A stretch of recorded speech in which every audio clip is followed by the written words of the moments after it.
Hey, happy Thursday. It's Queen V again. We are here continuing the money series.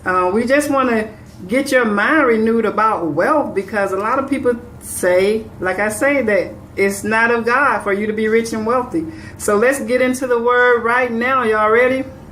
Okay, so in Deuteronomy 8:18, it says, "But thou shalt remember the Lord thy God, for it is he that giveth thee power to get wealth, that he may establish his covenant, which he sware unto thy fathers, as it is this day." So he said that we should remember. And if you read before that, you know, he's just saying when you get your stuff, don't act like you crazy. Don't act like you don't know where it came from. He said you need to remember that it's him that give you the ability and the power to get wealth so that he can establish his covenant. And you're probably wondering, what covenant does he want to establish? Okay, turn to Genesis chapter 12. Abraham, a lot of y'all probably read about Abraham and he probably don't mean nothing. You know, he's just another character in the Old Testament. But Abraham is connected to us. And that covenant that God made with Abraham is connected to us once we receive Jesus Christ. So go to Genesis chapter 12 and let's read it. Let's start at verse 1. It says, "Now the Lord had said unto Abram, Get thee out of thy country, and from thy kindred, and from thy father's house, unto a land that I will show you.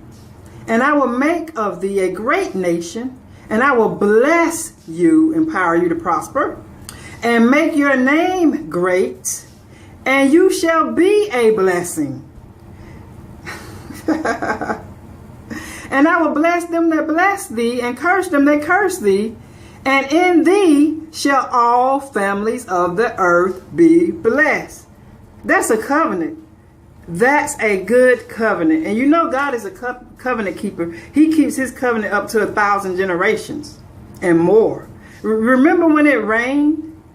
When the flood and the fountains of the deep were open? So that means it wasn't just rain coming down from the sky. It's like gushes, like the bottom opened up and all this water. And God said he would never destroy. He will never destroy the earth like that again. And he meant that. And he hasn't done it. And he kept his covenant. And he shows that he keeps his covenant by putting a rainbow in the sky. Anytime you see it raining and then the sun is out at the same time, expect to see that rainbow. And every time I see that, I know that God is a covenant keeper and he is keeping his covenant. So God made a covenant with Abraham and his seed in their generation. So we are Abraham's seed. And how do we know that? Go to Galatians chapter 3, verse 29. It says, "And if ye be Christ," have you received Christ as your personal Lord and Savior? "If ye be Christ, then are you Abraham's seed and heirs according to the promise." Huh? If we be Christ, then are we Abraham's seed and we are heirs according to the promise. Now, when you think of heir, do you think of somebody that's poor, or do you think of somebody that's inheriting something great? We are heirs according to the promise, because when you give your life to Christ, you become Abraham's seed and you are an heir according to the promise. Now look at this. It says in chapter 4, really there are no chapters. They just labeled it like that so you can know where to look for. But in verse 1 it says, "Now I say that the heir, as long as he is a child, differs no longer from a servant, though he be Lord of all, but is under tutors and governors until the time appointed of the Father." So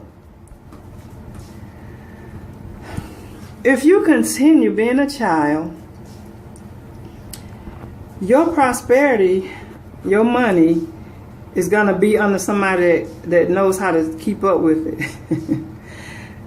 You at a point you don't even want to know about being wealthy. You don't want to receive the covenant wealth that God has promised.